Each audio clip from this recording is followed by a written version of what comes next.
Bismillahirrahmanirrahim. Assalamualaikum warahmatullahi wabarakatuh. Syukron walhamdulillah. Wassalatu wassalamu ala rasulillah.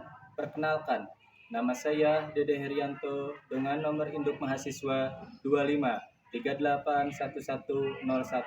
3811014358 dan nomor peserta 7862500186054. Saya sebagai guru mata pelajaran Sejarah Kebudayaan Islam di MTS Muhammadiyah Tanjung Sari, Sumedang, sekaligus sebagai mahasiswa PPG dalam jabatan B1 tahun 2025 di LPTK IAIN Madura. Pada hari ini, saya akan melaksanakan praktik uji kinerja pembelajaran di kelas 8 dengan materi Sumbangsih Besar Ilmuwan Muslim pada Masa Daulah Ayyubiyah. Bagaimana prosesnya? Mari kita saksikan videonya.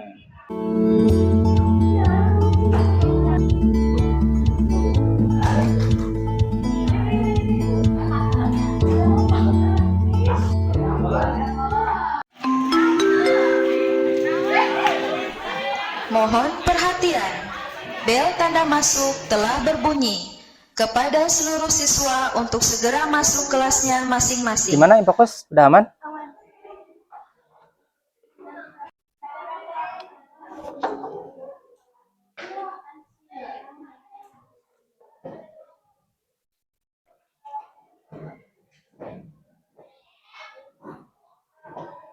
Beri salam. Assalamualaikum warahmatullahi wabarakatuh. Waalaikumsalam warahmatullahi wabarakatuh. Gimana kabarnya anak-anak? Alhamdulillah luar biasa. Allahu Akbar. Gimana udah masuk semuanya? Belum Pak, pelajar-pelajar gitu. Ya udah, sambil berjalan aja nunggu pajar-pajrinya sambil kita absen. Siapa yang nggak hadir pada hari ini? Oke, izin sama Amel sakit, Pak. Udah, cuma berdua. Laki-lakinya hadir semua? Alhamdulillah hadir semua Pak. Ya udah, kita mulai saja pembelajaran kali ini dengan ucapan basmalah bersama-sama. Bismillahirrahmanirrahim. Assalamualaikum Pak. Maaf habis dari toilet.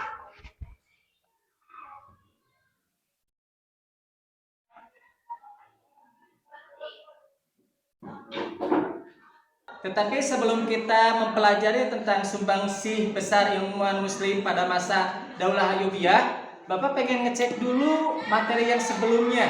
Materi yang sebelumnya, dinasti Ayyubiyah itu berkuasa berapa tahun sih? 75 tahun Pak. Oke, selanjutnya ada berapa khalifah sih yang memimpin dinasti Ayyubiyah selama 75 tahun itu? Oke, dari 9 khalifah. Kita sama-sama, takut ada yang belum hafal. 1, 2, 3. 9 orang khalifah dinasti Ayyubiyah. 1. Salahuddin Yusuf Al-Ayyubi. 2. Malik Al-Aziz. Imaduddin. 3. Malik Al-Mansur Nasiruddin. 4. Malik Al-Adil Saifuddin. 5. Malik Al-Kamil Muhammad. 6. Malik Al-Adil Saifuddin. 7. Malik As-Saleh. 8. Malik Al-Muazzam Quraisy. 9. Malik Al-Ashraf Muzafarudin. Oke, dari ke-9 khalifah, alhamdulillah kalian masih pada hafal walaupun masih ada yang nyontek sebagian. Sekarang kita masuk ke materi ajar yang akan kita bahas hari ini, yaitu sumbangsih besar ilmuwan muslim pada masa Daulah Ayyubiyah. Sebelum masuk ke materi inti sumbangsih besar ilmuwan muslim pada masa Daulah Ayyubiyah, Bapak pengen tanya, kenapa kita harus belajar ilmuwan muslim pada masa Daulah Ayyubiyah? Ada yang mau jawab terlebih dahulu? Saya, Pak. Oke, silakan. Karena hal itu sangat penting untuk di Oke, apa? Ayo. Hal itu sangat penting karena kita harus punya wawasan yang luas, mengetahui para ilmuwan untuk dijadikan tauladan. Oke. Kasih aplaus dulu untuk Siti. Oke, itu salah satu alasan kita kenapa harus mempelajari tentang ilmuwan muslim. Oleh Siti barusan menjawab untuk dijadikan suri tauladan atau contoh buat kehidupan kita sehari-hari biar lebih baik lagi. Oke, kita masuk ke materi yang akan kita bahas. Tadi udah dibahas di awal-awal, Ayyubiyah itu berkuasa itu berapa tahun sih? Tadi 75 tahun. 75 tahun berdiri dari tahun 1171. Tadi berapa? Apa namanya? Namanya apa tadi? Khalifahnya ada berapa? 9. Awas, jangan sampai lupa lagi ya. Jangan sampai keluar dari kelas, pas masuk kanan, keluar telinga kiri, jangan. Ya. Oke, selanjutnya kita lihat video pembelajaran yang akan kita bahas. Sebelumnya kita lihat dulu materinya. Di sini ada sumbangsih besar ilmuwan muslim Daulah Ayyubiyah. Gimana yang di belakang jelas? Jelas? Oke. Selanjutnya adalah sumbangsih besar ilmuwan muslim besar dari Ayyubiyah. Yang pertama adalah Suhrawardi al-Mansur, ilmuwan teosofis. Lengkapnya adalah Abu Al-Futuh Yahya bin Abbas bin Amir Sihan Ayyubiyah Suhrawardi al-Qurni. Oke, yang di belakang perhatikan, jangan tidur. Ntar pas ditanya tidak bisa lagi.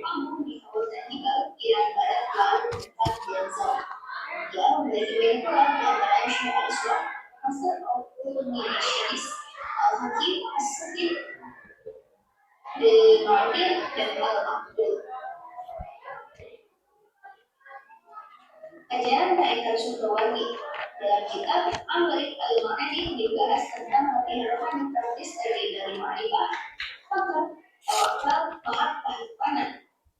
Pemikiran filosofis Suhrawardi. Pemikiran filosofis Suhrawardi disebut konsep cahaya atau iluminasi istropiyah yang lahir sebagai perpaduan antara rasio dan intuisi.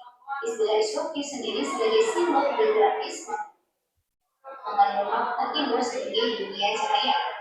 Suhrawardi mendapat gelar al-maktul yang artinya terumah karena mendapatkan fitnah dari sebagian orang yang menurutnya telah mengajarkan pikiran sesat dan akhirnya dibuat oleh Pangeran Ghazali putra Suwata Salahuddin al-Ayyubi atas desakan dan ikut dilakukan. Ibnu Arabi, sejarawan masyhur.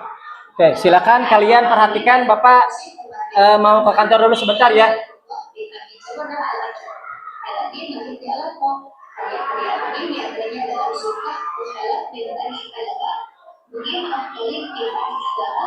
Tentang sejarah Al-Quran Al-Agama dan disusun secara alfabetik terdiri dari 40 harus berdiri. Bapak Mikhaila ketika mengulang bahasa Halabah apa-apa pada tahun 628 hingga 1160 Masehi. Selanjutnya ada Al-Bushiri, sastrawan penulis qasidah Bunda. Nama lengkapnya adalah Salahuddin Al-Bulan Al-Badil Al-Umar Al-Haji Al-Bushiri. Lahir pada tahun 1275. Al-Bushiri seorang sultan besar pengikut aliran Saziliyah dan menjadi salah satu wali sultan Batawiah Syekh Hasan Sazili radhiyallahu anhu. Al-Bushiri lebih mengajar dalam bidang sastra dengan hasil karyanya yang terkenal yaitu Qasidah Bunda dan diciptakannya pada abad ke-7 dan dibaca dalam berbagai acara. Qasidah Bunda adalah mutiara syair kecintaan kepada Rasulullah. Selanjutnya adalah ulama Abdul Latif Al-Baghdadi, ahli logika mantik, Abu Abdullah Al-Qudai, ahli fikih. Beberapa karyanya adalah Syihab, Sanad Muslimah, Manaqib Al-Masyafiri, Membala Al-Anbiya, Qaul Al-Ma'arif, Al-Muhtar Bizikri, Al-Qutab, Wal-Asar. para ilmuwan lainnya. Bu Abdullah Muhammad Al-Qisi, seorang ahli geografi dan juga ahli botani, Al-Jawdi ahli botani, Syamsuddin Halim ahli sejarah, Abu Qasim Sulaiman Farudi ahli fikih, Al-Kufi ahli tata bahasa, Abu Abdullah Muhammad Mubarak ahli nahwu. Baik, demikian pembahasan kita mengenai pertemuan ini, semoga bermanfaat. Mohon maaf apabila ada kesalahan. Oke, alhamdulillah. Setelah melihat video tersebut, apa yang bisa disimpulkan? Silakan. Bebas. Siapa aja? Acungkan tangan. Siapa? Lihat materi. Belajarnya jangan nonton aja. Harus, kata Bapak apa? Kalau di suatu tempat, ya kita hadir juga. Jangan jasadnya aja. Ruhnya juga hadir, pikirannya juga hadir. Coba apa yang bisa dipetik dari barusan? Yang pertama, contohnya kalau Bapak barusan mendengarkan, karena Bapak membelakangi kurang melihat walaupun ada di depan. Yang pertama, para ilmuwan pada masa Daulah Al-Ayyubiyah itu berperan dalam pengembangan ilmu pengetahuan dan teknologi. Yang keduanya, menulis karya-karya ilmiah yang menjadi rujukan di bidangnya masing-masing. Yang selanjutnya, mendirikan lembaga pendidikan perpustakaan, mendorong integrasi antara ilmu agama dan ilmu umum. Oke, kalau seandainya kalian kurang fokus barusan melihat video, silakan bisa dibuka halaman di buku paket halaman 134. Silakan kalian tulis. Tulis dulu. Tulis dulu suruhannya. Atau mau diskusi? Diskusi saja ya. Diskusi setelah yang Bapak udah waktu pertemuan awal kita kan udah pembagian kelompok. Alhamdulillah sampai sekarang duduknya masih per kelompok ya. Ya udah berarti tinggal balik badan aja yang di depan ke belakang ya. Tinggal disatukan. Yang 6 orang silakan bikin jadi 2 bangkunya disatukan. Seperti itu. Oke, ditulis dulu soalnya. Yang pertama silakan tulis. Oke, yang pertama silakan tulis. Siapa tokoh ilmuwan yang paling kamu kagumi? Silakan tulis. Laki-laki jangan bercanda aja. Silakan tulis. Awas, pas ntar harus dipresentasikan ya. Jadi yang benar nulisnya. 1. Siapa tokoh ilmuwan yang paling kamu kagumi? Tanda tanya. Mengapa? Tanda tanya. Mengapa? Berarti sebelum dilanjutkan nomor 2. Berarti ada berapa barusan? Tokohnya? Yang dipelajari itu ada berapa coba? Ada 5. Yang ada garis besarnya ditambah ilmuwan ulama masa Ayyubiyah lainnya di sana 5 tambah berapa coba? Lihat di halaman 137.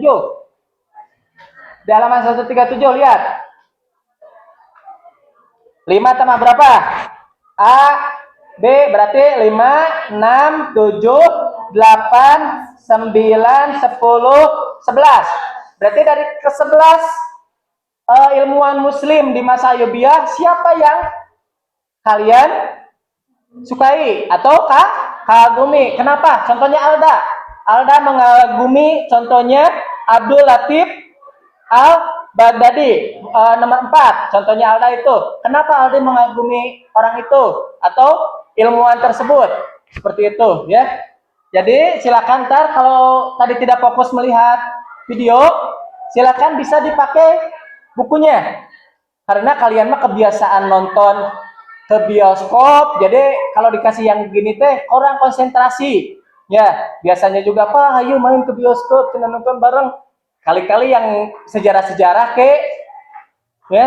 Oke ya, poin nomor 2 atau soal nomor 2 Soal nomor 2, apa kontribusi nyata mereka? Berarti harus sama ya. Contohnya kalau Alda tadi Bapak kasih contoh siapa?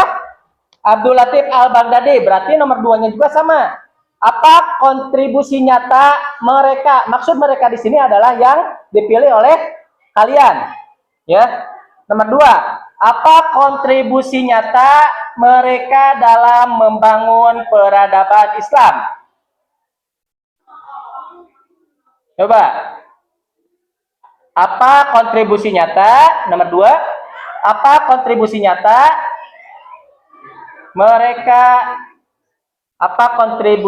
mereka dalam membangun peradaban Islam?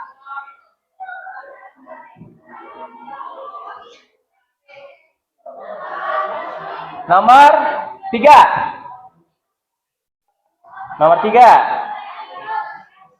Apa nilai yang bisa kamu teladani dari mereka? Sama, dari mereka berarti yang kita pilih tadi di nomor 1. Apa nilai yang bisa kamu teladani dari mereka?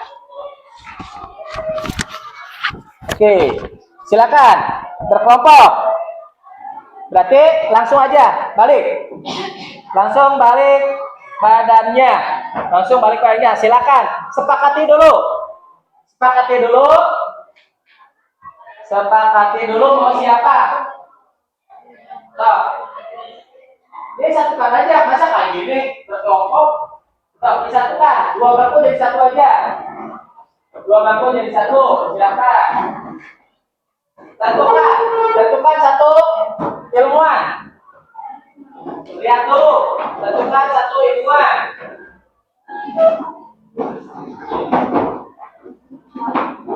Oh, mau siapa? Berarti sebelum menentukan 1 ilmuwan, tadi ada gambaran apa kan? Ada gambaran di video.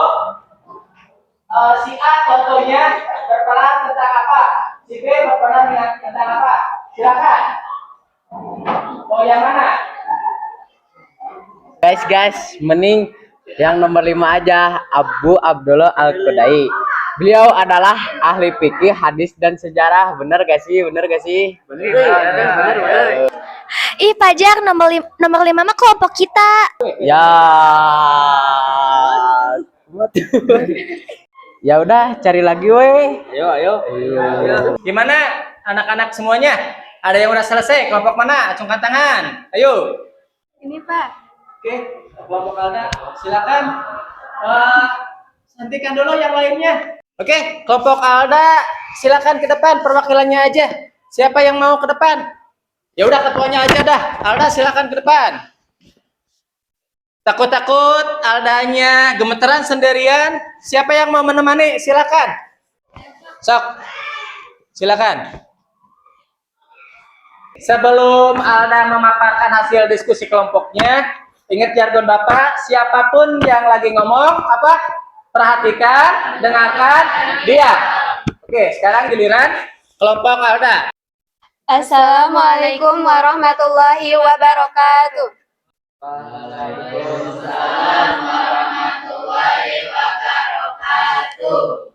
Saya perwakilan dari kelompok 2 akan mempresentasikan hasil kerja kami, yaitu tentang salah satu ilmuwan muslim pada masa Abbasiyah. Tokoh yang paling kami kagumi yaitu Abu Abdullah Al-Qudai, karena beliau adalah ahli fikih, hadis, dan sejarah. Yang kedua, kontribusi nyata mereka dalam membangun peradaban Islam, yaitu karya Abdullah Al-Qudai, diantaranya ilmu bintang. Nilai yang bisa kami teladani dari ilmuwan ibadahnya dan dasar-dasar ibadah. Selanjutnya, sejarah tentang peribadahan. Sekian dari kelompok kami. Wassalamualaikum warahmatullahi wabarakatuh. Waalaikumsalam warahmatullahi wabarakatuh. Untuk kelompok yang lainnya yang belum selesai, tolong diselesaikan. Untuk pertemuan selanjutnya Bapak periksa. Awas jangan sampai pas diperiksa, Pak ketinggalan, Pak ini tidak menerima alasan ya. Hadapi dengan senyuman dan dikerjakan, oke? Selain kalian harus mengerjakan tugas kelompok, silakan kalian tulis terlebih dahulu tambah satu tugas. Oke, silakan kalian tulis untuk tugas tambahannya apa yang kamu pelajari hari ini. Apa yang kamu pelajari hari ini dan bagaimana kamu akan menerapkan dalam kehidupan sehari-hari. Yang kedua, jelaskan dua ilmuwan muslim terkenal pada masa Daulah Ayyubiyah dan kontribusinya. Selanjutnya yang ketiga, menurutmu mengapa penting bagi generasi muda meneladani semangat para ilmuwan pada masa itu? Selain daripada uraian, ada soal pilihan ganda. Yang pertama, siapakah pendiri Daulah Ayyubiyah? A. Harun al-Rashid. Udah belum? B. Umar bin Abdul Aziz. C. Salahuddin al-Ayyubi. D. Abu al-Abbas al-Maqrizi. Nomor 2, salah satu sumbangsi besar As-Suhrawardi al-Maktul adalah dalam bidang A. kedokteran, B. filsafat dan teosofi, C. arsitektur, D. kimia. Nomor terakhir, salah satu tujuan dari ilmuwan Daulah Ayyubiyah mendirikan lembaga pendidikan adalah A. membentuk kekuatan militer, B. menarik pajak lebih besar, C. menyebarkan ilmu pengetahuan, dan D. menghapus ajaran filsafat Yunani. Jadi ke-6